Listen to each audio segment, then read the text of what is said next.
अज्ञान हिसत होतं. आपण का करतो की गुरुपौर्णिमा साजरी आणि ती देखील आषाढी पौर्णिमेलाच का? तर असं मानलं जातं की व्यासव्यासांचा जन्म हा गुरुपौर्णिमेच्या दिवशी झाला आणि त्यांच्या सन्मानार्थ आणि आदरार्थ आपण हा गुरुपौर्णिमेचा उत्सव साजरा करत असतो. वेदव्यासांनी 18 पुराणे लिहिली आणि महाभारतासारखा काव्यात्मक इतिहासाचा ग्रंथ लिहिला. तो इतका प्रचंड आहे की कुठली गोष्ट महाभारतात नाही आहे असं नाहीच आहे. जे जे काही म्हणून जगात आहे ते सगळं महाभारतामध्ये आहे आणि म्हणून म्हटलं जातं की व्यासच उच्चिष्ट जगत सर्व, म्हणजे आता जे जे काही निर्माण होईल, जे काही लिहिल्या जाईल ते सगळं गोष्ट असेल. कारण यापूर्वीच व्यासांनी ते महाभारतात लिहिलेलं आहे. एवढं ज्ञान होतं व्यासांच्या जवळ की त्यांना हा ग्रंथ जेव्हा लिहायचा होता तेव्हा त्यांना प्रश्न पडला मी जेव्हा सांगेल तेव्हा हे इतकं लिखित कोण आणि मला हे सांगायचं आहे पण मला ते सांगता येईल की रचना मला करता येईल का? मग त्यांनी शारदेला प्रार्थना केली की माते माझ्या तो जिल्ह्यावर तू वास कर म्हणजे मला पटापट हे सांगता येईल. आणि कुठे लिहिण्याचं काम कोण करणार? एवढा प्रचंड ग्रंथ त्यांना निर्माण करायचा होता. ते गणपतीकडे गेले आणि कदाचित तुम्हाला गोष्ट माहिती पण असेलच. गणपतीकडे गेले आणि गणपतीला सांगितलं की लेखनाचं कार्य तुम्ही करा. पण गणपतीने देखील हात घेतली की लेखनाचं कार्य तर करेल पण तुम्ही कुठेही अडकायचं नाही. ज्या क्षणी तुम्ही अडकाल की माझी लेखणी थांबेल आणि तुमचा ग्रंथ मात्र अर्थ याला देखील बुद्धिमान असते. ते म्हणाले ठीक आहे. आणि जेव्हा लेखनाला सुरुवात झाली शारदा तुमच्या जिल्ह्यावर बसलेली होती आणि इतके कठीण श्लोक सांगायचे, शब्द कठीण सांगायचे. ते इतकी असताना गणपतीला देखील विचार करायचा आणि त्यावर इतका विचार पडलेला असताना मनातल्या मनात व्यासनी पुन्हा दुसऱ्या श्लोकांची रचना करायची आणि असं करून एवढा मोठा हा ग्रंथ की त्याच्यामध्ये सगळं काही सामावलेलं आहे. खगोलशास्त्राचं ज्ञान देतात आहे, भौतिकशास्त्राचं आहे, विज्ञान आहे, मानवी भावभावना तर आहेतच आहे. आपण जे वास्तविक महाभारतामध्ये असा महान ग्रंथ त्यांनी निर्माण केला. मग इतक्या सगळं असताना अशा मुलींचा व्यासांच्या जन्मजयंतीचा जी मानल्या गेली आहे त्याची नोंद कुठे नाही की त्यांचा त्या पौर्णिमेला जन्म झाला. पण आपण हिंदू संस्कृतीमध्ये मानले जातं की याच पौर्णिमेला व्यासांचा जन्म झालेला आहे म्हणून आपण साजरी करतो. आपण नेहमीच गुरुची महती गात असतो, रोजच गातो. गुरुर्ब्रह्मा गुरुर्विष्णू गुरुर्देवो महेश्वरः गुरुर् साक्षात परब्रह्म तस्मै श्री गुरवे नमः. म्हणजे आपण तो गुरु समान देवासमान नाही आहे तर तो प्रत्यक्ष देव आहे. गुरुर्ब्रह्मा गुरु ब्रह्मा आहे, गुरुर्विष्णू विष्णू गुरु विष्णू आहे आणि गुरुच महेश्वर आहे. आणि तिथे परब्रह्माचे 3 रूप आहेत, विष्णू महेश आणि ब्रह्मा. हे 3 रूप म्हणजेच गुरु आहे. म्हणजे पुढची एवढी महती आपण गातो.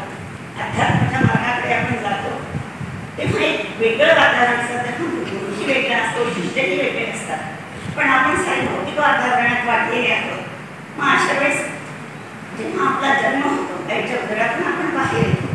ज्ञान असतंच आपल्याकडे पण ते वापरण्याची बुद्धी मात्र आपल्याला नसते. तर ते कशातून शिकतं? आईची काही कृती करते त्याच्यावरून ते बाळ सांगतं. आई त्याची पहिली घरातल्या वातावरणात तो वाटत जातो. घरातलं वातावरण त्याचं दुसरं डोळे, पुढे तो समाजात जातो आणि समाज त्याचा तिसरा डोळे. हळूहळू मूल वाढतं, शाळेत जातं, मोठं होतं, अनेक चुका ते करत असतं. पण अशी व्यक्ती कुठेतरी असते त्याला सांभाळून घेते आणि ती सांभाळण्यात योग्य मार्ग दाखवणारी व्यक्तीची गरज असते. खूपदा असं होतं की माझा एक अनुभव सांगते. एका छोट्या गावातली एक मुलगी असते, अगदी छोटंसं गाव, 50 वर्षापूर्वीची ही गोष्ट आहे. तिथे शिक्षणाची सोय 5वी-6वीपर्यंत शाळा असते. पुढे शहरात जायचं असतं.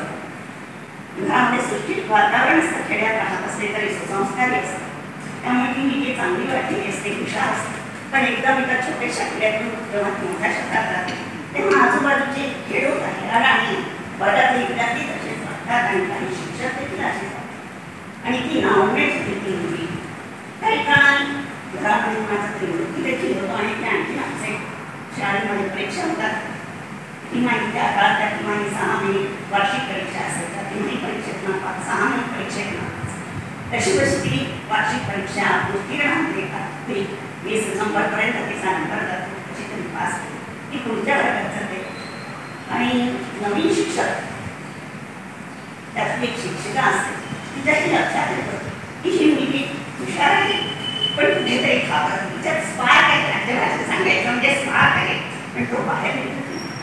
त्या वर्गात निबंध द्यायच्या किंवा कुठल्याही गोष्टी करायला सांगायच्या आणि तिच्याकडे विशेष करून लक्ष द्यायचे.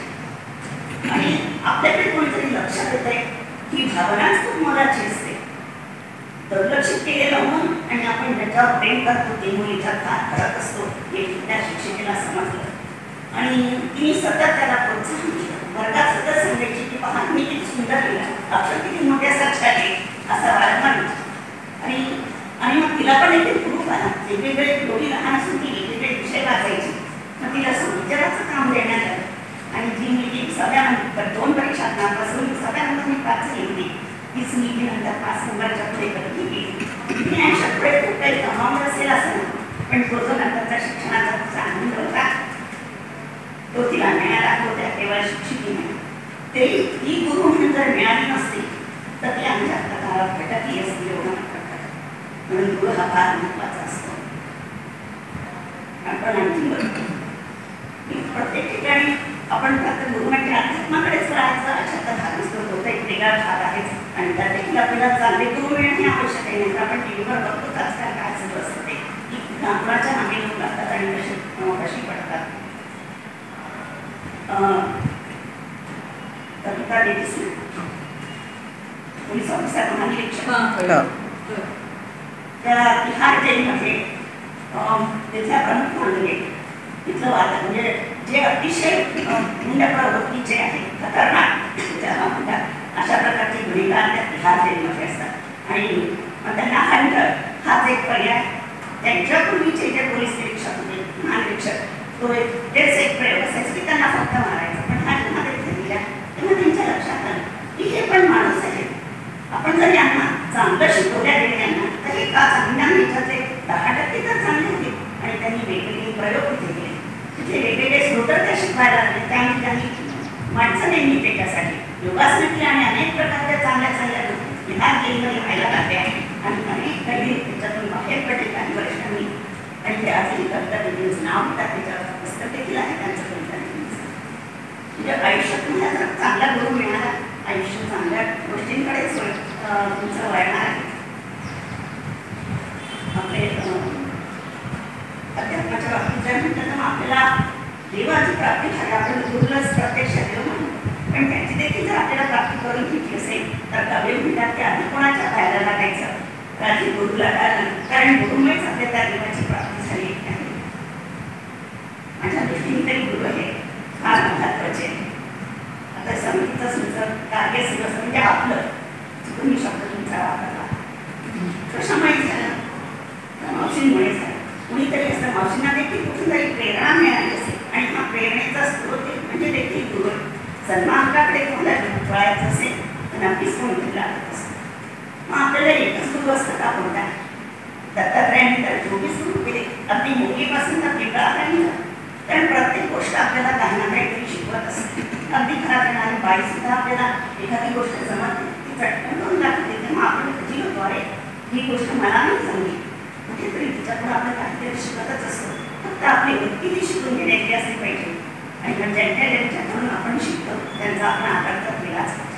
आणि म्हणून या पौर्णिमेचं प्रत्येक वेळी आपण कुणाचं पूजन करू शकत नाही किंवा ती भावनाही व्यक्त करू शकत नाही. पण आपल्या मनामध्ये त्या व्यक्तीविषयी नेहमीच आदर असला पाहिजे असं मला वाटतं. तिला आपण हिंदुस्थानीच मानलं पाहिजे.